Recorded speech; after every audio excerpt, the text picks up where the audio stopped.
அமெரிக்காவோட அதிபரான Donald Trump அவர்கள் தேவதூதர் போஸ்ட போட்டிருக்காரு. ட்ரூத் சோசியல் மீடியால அவரோட மீடியால அவரு போஸ்ட் போட்டிருக்காரு. ஆப்கானிஸ்தான் போர் 20 வருஷம் நடந்தது, 2000 பேர் இறந்தாங்க.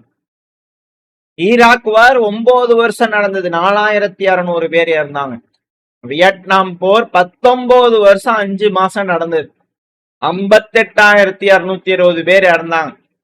கொரியா போர் 3 வருஷம் 1 மாசம் நடந்தது, 36,574 பேர் இறந்தாங்க. இது எல்லாம் முன்னாள் அதிபர்கள் செய்த போர். ஆனா ட்ரம்ப் வெனிசுவேலால ஒரு நாள் ஒருத்தர் கூட இறப்பில்லை அப்படிங்கிற பாத்தீங்கன்னா ட்ரம்ப் அவர்கள் பெருமையா போட்டிருக்காங்க. நான் அதுக்கு கீழே ஈரானோட அவர் அந்த போஸ்ட் போட்டிருக்காரு. பட் அதுல இணையதளத்துல அதுக்கு கீழே கமெண்ட் பண்றவங்க ஈரானோட கான்ஃபிளிக்ட் நடந்ததுங்க, 4 மாசம் நடந்திருக்கு, 18 பேர் இறந்திருக்காங்க, அது இன்னும் தொடர்ந்து நடக்குது அப்படிங்கிறது போல அதையும் ஆட் பண்ணிடலாம்லங்க அப்படிங்கிற கேக்குறாங்க கேள்வியா. அதிபர் தேவதூதர் சொல்றதுக்கு கீழே இது மாதிரிலாம் பண்ணலாமா அப்படிங்கிற ஒரு கடுமையான கண்டனங்கள் நம்ம சேனல் சார்பா சொல்லிடலாம். அதிபர் ட்ரம்ப் அவர்களுக்கு எதிராக எதையும் பேசக்கூடாது, அவர் என்ன சொல்றாரோ அதுதான், அதோட பாத்தீங்கன்னா அமைதியா இருந்துட்டுன்னா அவர் சொல்றதுதான் ஃபைனல். சரி பரவாயில்ல. இல்ல மேற்கு மீடியாக்கள் என்ன சொல்றாங்க அப்படிங்கறத நம்ம பாத்துக்கலாம். ஈரான் மிசைல், ஈரானோட மிசைல்கள் பாத்தீங்கன்னா ரொம்ப வேகமாகவும் அட்வான்ஸ்டாவும் பாத்தீங்கன்னா மாற ஆரம்பிச்சிருச்சு. என்னதான் அமெரிக்கா இஸ்ரேல் அட்டாக் நடத்தினாலும் அவங்க தொழில்நுட்பத்தை அதிகரிச்சுக்கிட்டே இருக்காங்க.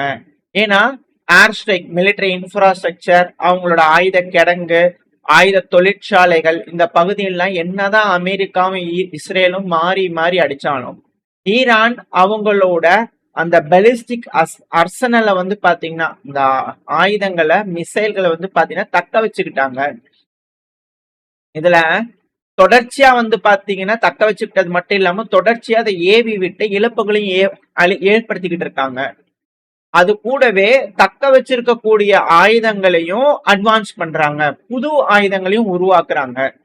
முன்னாடி எல்லாம் பாத்தீங்கன்னா மெதுவா போகக்கூடிய ட்ரோன்கள், பழங்கால மிசைல்கள் எல்லாத்தையும் விட்டுட்டு இப்ப ரொம்ப வேகமா சாலிட் ஃபியூயல் பெலிஸ்டிக் மிசைல்களை பாத்தீங்கன்னா அதிகமான துல்லியத்தன்மை இருக்கக்கூடிய மிசைல்களை ஏவுறாங்க. இத சொல்றது குட்டிச்செவல். வால் ஸ்ட்ரீட் இருக்காங்க இல்லையா, சோ அவங்க பாத்தீங்கன்னா இது போல ஒரு ரிப்போர்ட்டை கொடுக்குறாங்க. இப்ப புதுசா மாடிஃபை பண்ணக்கூடிய, மாற்றி அமைக்கக்கூடிய அந்த மிசைல்கள் ஏவறதுக்கும் ரொம்ப வேகமா இருக்குது. அது வளைஞ்சு வளைஞ்சு நெளிஞ்சு நெளிஞ்சு போறதுனால அதை தடுக்கிறதுக்கும் கடினமா இருக்கு. அதோட வாரஹெட்ஸை தடுக்கிறது ரொம்ப கடினமா இருக்கு. அதனாலதான் இழப்புகள் இந்த அளவுக்கு ஏற்படுது. இது போல பெலிஸ்டிக் மிசைல்ல இருந்து தடுக்கக்கூடிய அந்த இன்டர்செப்டார்ஸ், அதாவது இந்த மிசைல்கள் இருக்கும் இல்லையா தடுக்கிறதுக்கு, ஆரோ 3, தாடு, பேட்ரியட், அதெல்லாம் ரொம்ப கம்மியா தான் இருக்கு. இருந்தாலும் திறன்பட செயல்பட மாட்டேங்குது. ஈரான் எந்தெந்த பகுதிகளில் இருக்கக்கூடிய ஏர் டிஃபென்ஸ் சிஸ்டம் எப்படி கையாளணும் அப்படிங்கிற நுணுக்கங்களை கத்துக்கிட்டாங்க.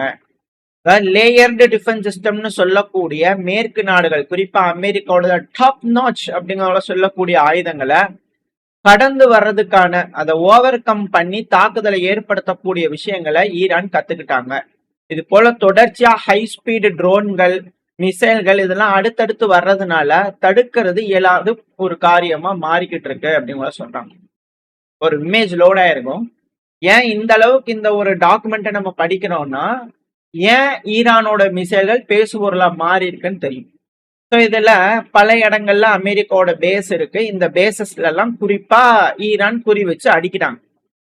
இதுல ஜோர்டன்ல இருக்கக்கூடிய அமெரிக்காவோட பேசஸ் அப்படிங்கிறது பாத்தீங்கன்னா ரொம்ப முக்கியமான பேசஸ். ஏன்னா அந்த பேசஸ் தான் இஸ்ரேலுக்கு ஒரு அரணா இருக்கு. இப்போ ஈரான் இந்த பகுதியில தாக்குதல் பண்றாங்கன்னா மொத்தம் 2 விஷயங்கள் பாத்தீங்கன்னா இதுல இருந்து நம்ம பார்க்கணும். ஒண்ணு, இஸ்ரேலோட பாதுகாப்பு வளையத்தை பாத்தீங்கன்னா உடைக்கிறாங்க. இன்னொன்னு, எண்ணெய் வளம் அப்படிங்கிற அந்த வளத்தை பாத்தீங்கன்னா மேற்கு கட்டுப்பாட்டுல இருக்கிறத உடைக்கிறாங்க. ஸோ இது 2 பாத்தீங்கன்னா ரொம்ப முக்கியமான ஒரு விஷயம் அப்படிங்கிறது போல பல அனலிஸ்டோட கருத்து. ஃபர்ஸ்ட் லோட் ஆயிருக்கிற மேப்பு ஜோர்டன், அந்த இருக்கக்கூடிய பேஸ் எல்லாம் பாத்தீங்கன்னா இஸ்ரேலுக்கு அரணா உதவக்கூடிய மேப். இப்போ ஒரு மேப் லோட் ஆயிருக்கும். இதுல அந்த மார்க் ஆயிருக்கு இல்லையா, ஆரஞ்சு கலர். ஸோ அதெல்லாம் பாத்தீங்கன்னா எண்ணெய் வளங்கள். இந்த எண்ணெய் வளங்களை வந்து பாத்தீங்கன்னா பாதுகாக்கிறதுக்காக அதை வந்து அவங்க மேற்கு நாடுகளோட கட்டுப்பாடுல இருந்து எடுக்கிறதுக்கான ஒரு வழிகளை ஈரான் கையாளுறாங்க. அதுவும் குறிப்பா தாக்குதல் தொடர்ச்சியா ஜோர்டன்ல வந்து பாத்தீங்கன்னா நடந்துகிட்டே இருக்கு. அதை நம்ம பார்த்தா சமீபத்துல 2 நபர்கள் இறந்திருக்காங்கன்னு சொல்லிட்டு இப்ப திரும்பியும் இதே ஜோர்டன்ல டவர் 22 அப்படிங்கிற பகுதியில அட்டாக் நடந்திருக்கு. இது அமெரிக்காவோட ஸ்பெஷல் ஆபரேஷன் போர்ஸ் பேஸ். இது ஜோர்டனுக்கும் சிரியாக்கும் பார்டர் பகுதியில் இருக்கக்கூடிய அமெரிக்காவோட ஒரு பேஸ். இதுல என்னன்னா ஈரானோட மிசைல் ஒரு பகுதியில தாக்குதல் பண்ணிடுச்சு. அதுக்கான இமேஜஸ் வீடியோஸ் இது எல்லாமே வந்துட்டு இருக்கு. இது தாக்குதல் பண்ணக்கூடிய இழப்புகள் எந்த அளவுக்கு ஏற்பட்டிருக்கு அப்படிங்கிற விஷயத்த வச்சு பார்க்கும் போது இது ஒரு ஜிம்னாஸ்டிக் ரெசிடென்சியல் பிளாக். வீரர்களுக்காக கட்டி கொடுக்கக்கூடிய அந்த ஜிம்னாசியம் பண்ணுவாங்களே, சோ அந்த பிளாக்ல ஈரான் அடிச்சுட்டாங்க. அது கூடவே ஒரு ஹேங்கர்லயே அடிச்சிருக்காங்க. ஹேங்கர்னா ட்ரோன்கள் விமானங்களை வந்து பாத்தீங்கன்னா பத்திரமா வைக்கிறதுக்காக வச்சிருக்காங்க. ஏன்னா இப்ப சேட்டலைட் இமேஜ் எல்லாம் வர ஆரம்பிச்சிருச்சு. ஓப்பனா வந்து பாத்தீங்கன்னா அமெரிக்கானால விமானங்களை பேசஸ்ல நிறுத்த முடியல. எல்லாமே ஹேங்கர்ல போக ஆரம்பிச்சிருச்சு. 4 வருஷமா வந்து பாத்தீங்கன்னா இந்த ரஷ்யா உக்ரைன் பிரச்சனையில அதை செய்யறதுக்கு தாமதம் பண்ணிட்டு இருந்தாங்க ரஷ்யா. ஆனா அமெரிக்கா இந்த சில மாதங்கள்ல வந்து பாத்தீங்கன்னா அதை மாத்தி அமைச்சுக்கிட்டு இருக்காங்க. அதான் இதுல இருக்கக்கூடிய ஒரு விஷயம். ரஷ்யா இப்போ ஹேங்கர்ஸ் கான்செப்டுக்கு போயிட்டு இருக்காங்க. விமானங்கள் அப்படிங்கிறது ஓப்பனா இருந்துச்சுன்னா அது 2000 கிலோமீட்டர் 3000 கிலோமீட்டர் தள்ளி இருந்தாலும் அதான் ஆபத்து அப்படிங்கறத எல்லாரும் உலகம் முழுவதும் உணர்றாங்க. ஏன்னா பிரச்சனைங்கிறதே அண்டை நாடுகளோட தான். அண்டை நாடுகள்ல இருந்து வந்து பாத்தீங்கன்னா 2000-3000 கிலோமீட்டர்ல எல்லாமே கவர் ஆகுது. இப்ப சாகி ட்ரோன்கள் ஜிரான் ட்ரோன்கள்லாம் இப்ப வர ட்ரோன்கள்லாம் அதிநவீனமயமாயிருச்சு. 3000 கிலோமீட்டர் தூரத்துல வந்து பாத்தீங்கன்னா பலூன்ல கட்டி அனுப்பிட்டாங்கன்னா அது ரேடார்லயும் சிக்க மாட்டேங்குது, ஒன்லையும் சிக்க மாட்டேங்குது. அது போய் கரெக்டா அந்த விமானத்துக்கிட்ட போகும்போது அந்த மேல வந்து அது பலூன் கழட்டி விட்டுச்சுன்னா அந்த ட்ரோன்கள் ஆக்டிவேட் ஆகி போய் அடிச்சு. ஸோ அதிகமா இதுக்கு காசு செலவாகுது, பேட்டரி பெருசா வேணும், டிஸ்டன்ஸ் கவர் ஆகாது, அப்படி எல்லாம் சேட்டலைட் அப்படிங்கிறது போல வந்துருச்சுன்றதுனால இந்த ட்ரோன்கள் அப்படிங்கிறது வந்து பாத்தீங்கன்னா பெரும் தலைவலியா பல நாடுகளுக்கு மாறி நிக்குது அப்படிங்கிற மாற்றுக்கிறது. ஸோ இப்ப அது போல வந்து இப்ப ஜோர்டன்ல அட்டாக் பண்ண ஆரம்பிச்சிட்டாங்க. இதுல ஒரு ஹவுஸ் பக்கத்துல வந்து வீடு மாதிரி இருக்கும் இல்லையா, அது தங்கிட்டு இருப்பாங்களே, ஸோ அந்த பகுதியில அட்டாக் பண்ணதுனால இப்ப அமெரிக்க ராணுவம் அதை படம் பிடிச்சு போட்டிருக்காங்க. கண்டிப்பா கேஷுவாலிட்டிஸ் அதிகமா இருக்கலாம். அதாவது உயிரிழப்புகள் அப்படிங்கறத காயமடைஞ்ச நபர்கள் அப்படிங்கிறது போலையும் சொல்லலாம். இதுல வந்து எந்த அளவுக்கு அப்படிங்கறத சொல்லல, துல்லியத்தன்மை அதிகரிச்சிருக்கு ஈரானோட தாக்குதல்ல அப்படிங்கறத புரிஞ்சுக்கலாம். இதுல இஸ்ரேலோட டிஃபென்ஸா இருக்கக்கூடிய ஜோர்டன் பகுதியில ஈரான் அட்டாக் பண்றாங்க, துல்லியமா அட்டாக் பண்றாங்க. இது இஸ்ரேலோட பாதுகாப்பு வளையத்தை சீர்குலைக்கும். அது நடக்கும்போது கண்டிப்பா இந்த பிராந்தியத்துல இஸ்ரேலோட ஆளுமை அப்படிங்கிறது முழுவதும் பறிபோகும் அப்படிங்கறதோட பல அனலிஸ்டோட கருத்துக்களா இருக்கு. ஏன்னா குவைத், பெஹ்ரைன், கத்தர் இந்த பகுதியில் இருக்கக்கூடிய எல்லா ரேடார்ஸ் எக்யூப்மெண்ட்ஸ் எல்லாத்தையுமே வந்து பாத்தீங்கன்னா ஈரான் சூறையாடிட்டு இருக்காங்க. இந்த இடத்துல இருக்கக்கூடிய எல்லாத்தையுமே அவங்க டவுன் பண்றாங்க அப்படின்னா இஸ்ரேல் இதுக்கப்புறம் யுத்த காலத்துக்குள்ள வராங்கன்னா எந்த அளவுக்கு இழப்புகள் ஏற்படும். ஏன்னா இப்ப நடந்துட்டு இருக்கக்கூடிய பிரச்சனையில அமெரிக்கா கல்ஃப் நாடுகள் ஈரானோட அப்ரோச் பண்ணிட்டு இருக்காங்க. யுத்த காலத்துல வந்து ஆளுங்க கிளம்பி இறங்கி சண்டை பிடிச்சுக்கலே தவிர ஹெவியான அட்டாக் நடந்துட்டு இருக்கு. அமெரிக்கா போடக்கூடிய கணக்கு என்னவா இருக்கும், இஸ்ரேல் இதுக்கப்புறம் திரும்பவும் இஸ்ரேல் ஈரானை அட்டாக் பண்ணக்கூடிய சூழ்நிலை வரும்போது ஈரான் இஸ்ரேல் அட்டாக் பண்ணும்போது அவங்க கிட்ட மிசைல் கம்மியா இருக்கும். எத்தனை நாளைக்கு மிசைல் செஞ்சிட முடியும், அல்லல்ல குறையாத அம்புகள் இருக்கிற மாதிரியான ஒரு வாலியா ஈரான் கிட்ட இருக்க போது மிசைல்கள் ஒரு கட்டத்துல தீரத்தானே போகும் அப்படிங்கிறது போல வந்து பாத்தீங்கன்னா அமெரிக்கா யோசிக்கலாம். பல அனலிஸ்டுகளும் இன்னொரு 2 மாசம் 3 மாசத்துக்கு வந்து பாத்தீங்கன்னா ஈரான் கிட்ட மிசைல்கள் இருக்குமா, அத கல்ஃப் நாடுகள் கிரகிச்சுக்கிட்டாங்கன்னா இஸ்ரேல் ஏர் ஸ்ட்ரைக் பண்ணும்போது இஸ்ரேல் அட்டாக் பண்ணும்போது ஈரான்ல பெரிய இழப்புகளை ஏற்படுத்திடலாம். அப்படி பெரும் இழப்புகளை ஏற்படுத்தும் போது கிரவுண்ட் ட்ரூப்ஸ உள்ள அனுப்பும் போது ஈரான் சீர்குலைஞ்சிருவாங்க அப்படிங்கிறது போல ஒரு திட்டத்துல இருக்கலாம் அமெரிக்கா அப்படின்னு சொல்றாங்க. இப்போ ஈரான் வந்து புது ஆயுதங்களை ப்ரொடியூஸ் பண்ணக்கூடிய விஷயத்துல இருக்காங்க. இது ஒரு பின்பம் தான், பழைய ஆயுதங்களையே அவங்க அப்கிரேடும் பண்ணிருக்கலாம். சோ எந்த அளவுக்கு அவங்க கிட்ட மிசைல் கெப்பாசிட்டி இருக்கு அப்படிங்கறத இவங்க சும்மா ஒரு யோசனை, இவங்க ஒரு கணிப்பின் அடிப்படையில இவங்க இதெல்லாம் செய்யறாங்க. ஸோ இந்த கணிப்பு தவறாகும் பட்சத்துல ஈரானுக்கு வந்து பாத்தீங்கன்னா பெரும் வெற்றி கிடைக்க வாய்ப்பு இருக்கு. அப்படி இல்லைன்னா பெரும் தோல்வி அடைகிறதுக்கு வாய்ப்பு இருக்கு அப்படிங்கிறவங்களையும் சொல்றாங்க.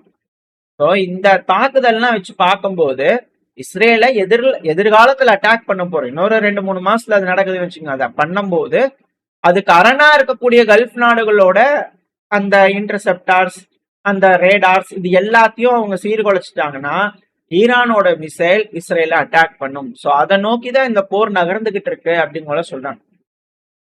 ஏன்னா 20 நாள் சென்ட்ரல் கமாண்ட், இந்த மத்திய கமாண்ட், அமெரிக்காவோட அந்த ராணுவ கமாண்ட் அரபு நாடுகளை இஸ்ரேலை ப்ரொடெக்ட் பண்றதுக்கான ஒரு டோமா மாத்தி இருக்காங்க.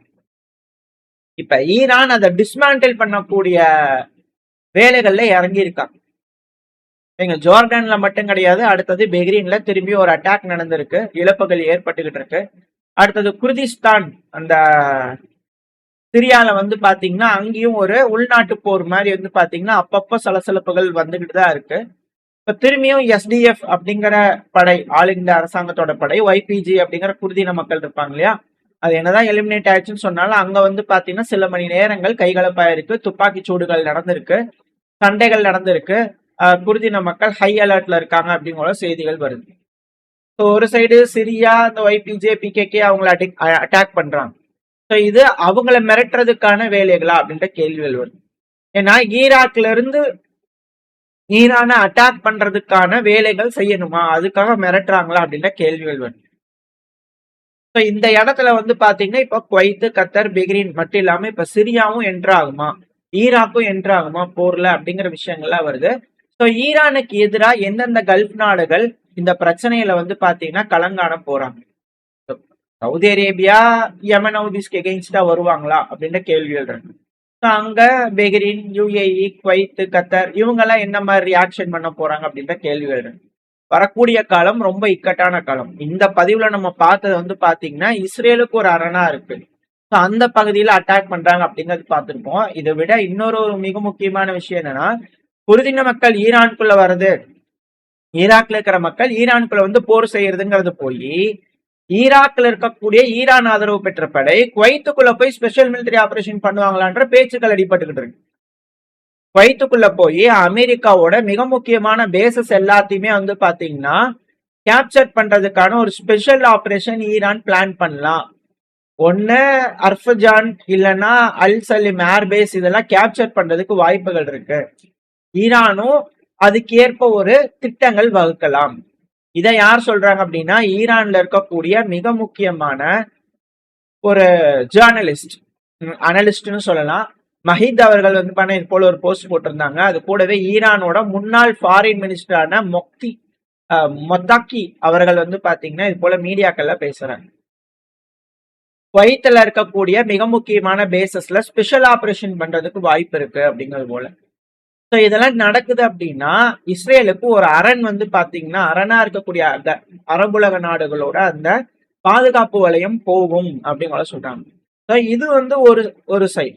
இப்ப நம்ம அடுத்த பதிவுல வந்து பாத்தீங்கன்னா எண்ணெய் கிடங்குகள், இதனால என்ன நடக்கலாம் அப்படிங்கறத அடுத்த பதிவுல பார்க்கலாம். ஸோ இந்த பதிவுல வந்து பாத்தீங்கன்னா ஈரான் எந்தெந்த பகுதியில தாக்குதல் நடத்துறாங்க, இதனால என்ன நடக்குது, எதிர்காலத்துல என்ன நடக்கலாம், என்ன மாதிரி இது வருது அப்படிங்கிற அனாலிசிஸ் எல்லாம் என்ன பேசிக்கிறாங்கன்ற ஒரு சாராம்சம் பார்த்துருக்கோம். இந்த பதிவு எப்படி இருந்துச்சு, உங்களுக்கு பயனுள்ளதா இருந்துச்சுன்னா லைக் பண்ணிட்டு உங்க ஃப்ரெண்ட்ஸ் உங்களுக்கு ஷேர் பண்ணிக்கோங்க. அது கூட மறக்காம நம்ம சேனல் ஒன்று சப்ஸ்கிரைப் பண்ணலாம், மறக்காம சப்ஸ்கிரைப் பண்ணிட்டு உங்களோட கருத்துக்களை கமெண்ட் செக்ஷன்ல சொல்லுங்க. இந்த பதிவு நல்லா இருக்கும்ன்ற நம்பிக்கையில் அடுத்த பதிவுல உங்க சந்திக்கிறேன். அது வரைக்கும் ஸ்டே சேஃப், பை.